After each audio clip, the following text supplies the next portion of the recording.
Basically మన కర్మ ఏమిటి అని అంటే బీజేపీ వాళ్ళకు సగం తెలుసు, సగం తెలీదు. ఈ చంద్రబాబు నాయుడు అనే వ్యక్తి పూర్తిగా అబద్ధాల మనిషి, మోసాల మనిషి.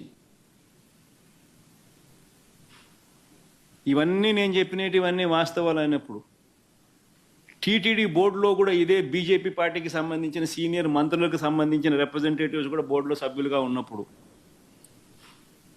ఈ ప్రొసీజరు, ఈ ప్రాసెస్ అనేది వాళ్ళకి తెలియదా? కనుక్కోమని. తెలియకపోతే కనుక్కోమని చెప్పండి. కనుక్కొని తప్పు చంద్రబాబు నాయుడు అనే వ్యక్తి ఈ మాదిరిగా దుష్ప్రచారం చేసి ఉంటే, చంద్రబాబు నాయుడు అనే వ్యక్తి మీద అక్షింతలు వేసే ధైర్యం ఈ బీజేపీ పార్టీకి ఉందని నేను అడుగుతాను.